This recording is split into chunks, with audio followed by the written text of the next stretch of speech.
Gauteng and the Western Cape have the highest number of unclaimed bodies in state mortuaries. In the Western Cape specifically, more than 300 bodies remain unidentified and unclaimed. To discuss this, I'm joined by MP Madeleine Hicklin. Madeleine, thanks for your time this evening. Can you provide an overview of the current situation regarding unclaimed bodies in state mortuaries in the Western Cape and Gauteng? Good evening, Hugo. Yes, thank you so very much for asking me to join you. Sadly, unclaimed bodies is not a new phenomenon in South Africa, and bodies piling up in mortuaries, irrespective of the cause, is totally unacceptable, both from a human tragedy point of view and from a health risk point of view. There are, as you say, in the region of 300 unclaimed bodies in the Western Cape, 65 of whom are children, and that is truly dreadful. But when you look at it in the perspective of the whole of South Africa, those numbers are relatively minor and low. It's sad to say, but on the 4th of May, in answer to a parliamentary question that I posed to the ANC Minister of Health, Dr. Joe Phaahla, it was revealed to me that over 2,000 unclaimed bodies are lying in state mortuaries countrywide. 1,336 of these are in KZN, and over 1,000 are in Gauteng as well. He was quite blatant about the fact that they were doing what they could about it, but this is not a new problem, because in September of last year, there were over 4,000 bodies that were lying in state mortuaries. And we were at that stage in stage 6 load shedding, and very few of the mortuaries in South Africa have generators. So the problem that we were facing in September of last year is far more severe than we are facing right now, because we are burning diesel at a rate of knots to keep the lights on. Madeleine, the reasons that these bodies would remain unclaimed, I suppose, vary from one instance to the next, where an individual, Absolutely. For instance, could be homeless, obviously, dies in some tragic incident and remains unclaimed. But what's of particular concern for me is the 65 or 66 children that remain unclaimed. I mean, that for me is worrisome, and it points to many issues as to what might have transpired. Do you have any insights into why these children would go unclaimed, or an age range of these children? I don't have an age range for you, unfortunately. That kind of information is not released or was not made available to me at this particular time. But there are a number of reasons for that. And particularly parents who don't register their children at birth and whose registrations are not registered for a number of years, or whose birth documentation is not maintained by the Department of Home Affairs. One of the greatest problems that we have in South Africa when one is faced with the tragic loss of life, either whether it is from children who are caught in the crossfire of gang warfare, which is invariably how some of these children land up in the mortuaries, is that the officials who come to identify bodies do not have access, for one reason or another, to the state forensic laboratories or to the Department of Home Affairs to fingerprint these children, or their records are not kept updated.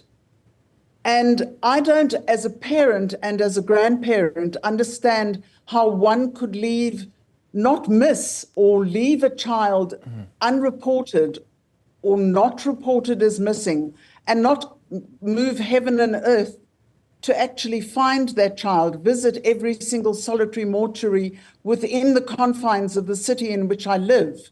But sadly, that is the case that we find not only in the Western Cape, but across the country. Some of the bodies that are left in state mortuaries have actually been there, would you believe, since 2017. Well, Madeleine, you and I are battling with the same issue, and that is how a a 6-year-old or a 7-year-old or a 10-year-old goes missing, and as you say, we don't move heaven and earth to find them, all right? So let's talk about some bodies that have been lying in these mortuaries since 2017. Surely there's got to be a process of when a body remains unclaimed for a period, that body is then buried or disposed of, for want of a better description. Absolutely. The health risks associated with a body that is left within a state mortuary poses significant health risks, and it's in contravention of health laws. So the Department of Health has stipulated that an unclaimed body within 7 days has to be reported to SAP's criminal records and the Department of Home Affairs, and they have to come and do their damnedest to identify that body.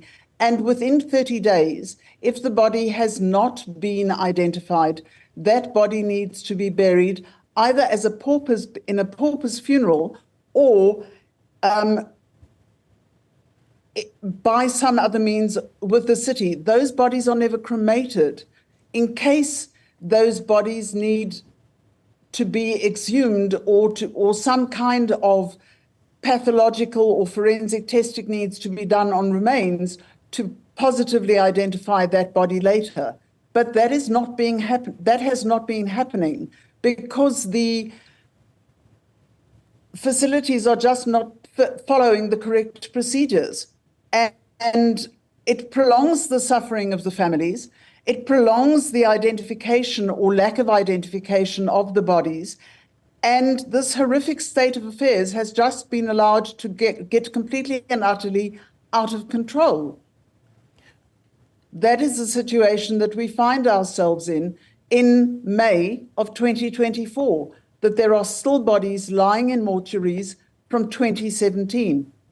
Do we have an idea of how many bodies remain unclaimed because those families do or cannot afford to bury their loved ones if they claim them?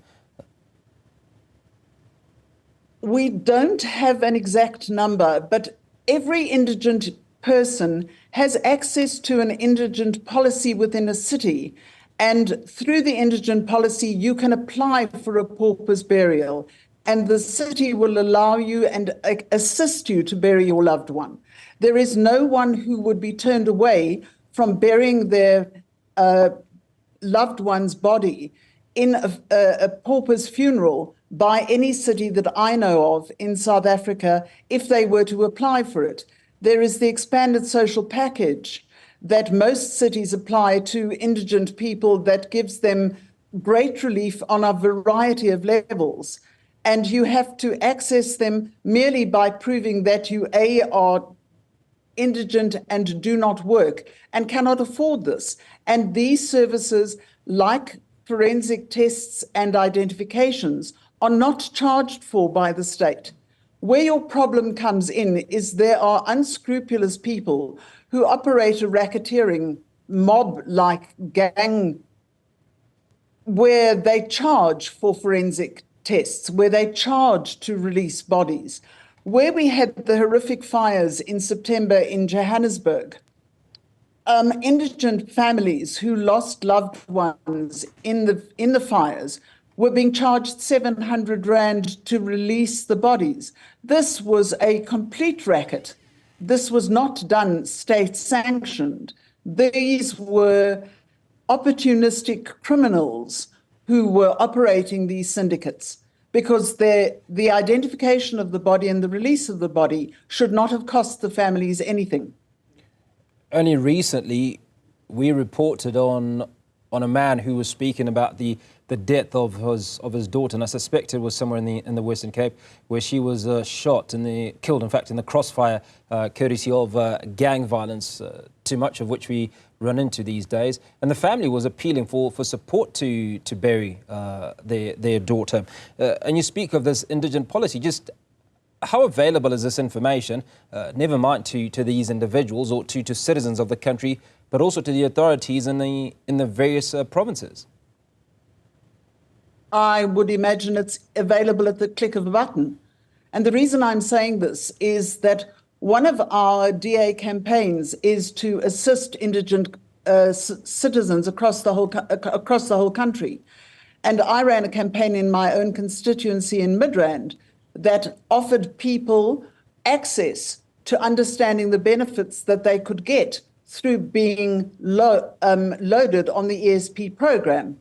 And this was run by the City of Johannesburg. And that is not a DA-run program. It is a nationwide program.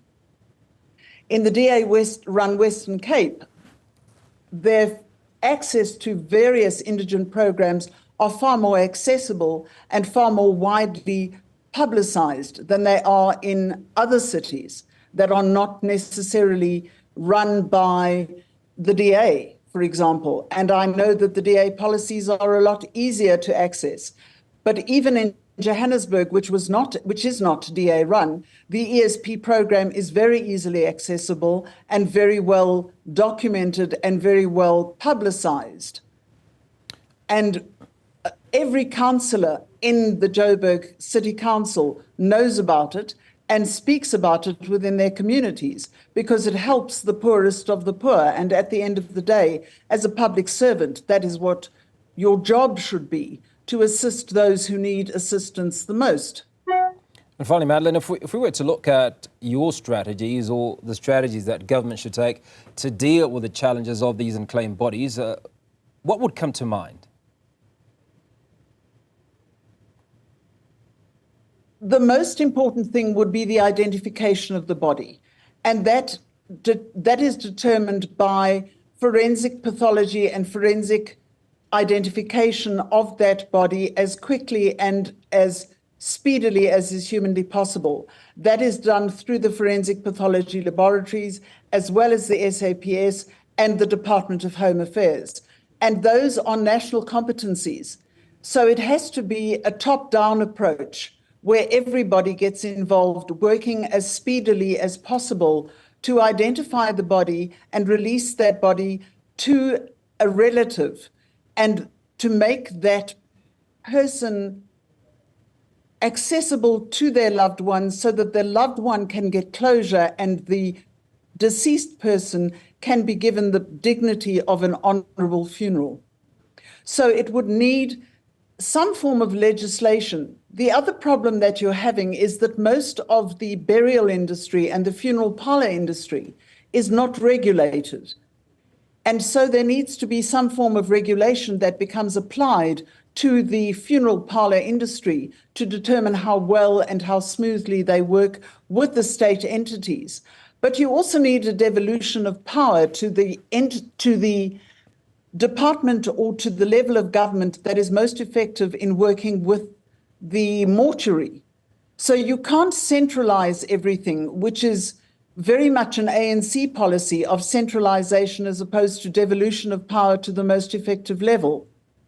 In the Western Cape, you are finding less obstruction of processes because there is more implementation of systems and policies to address crime and therefore to identifying the bodies that are perpetrating the crime and stopping the crime from happening to try and avoid the problems that are created with crossfire gang warfare that we are finding on the Cape Flats.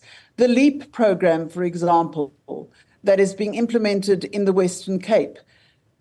Over the last 12 months, if memory serves me correctly, in excess of 13,000 criminals were arrested and over 300 illegal guns were removed off the streets.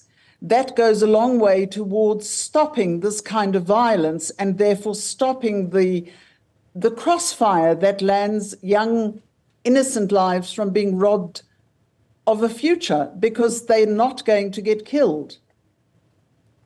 Okay, that's where we'll leave that conversation. Madeleine Hicklin, DA, Member of Parliament and Deputy Shadow Health Minister, talking to us about the over 2,000 unclaimed bodies in estate mortuaries in Gauteng and the Western Cape.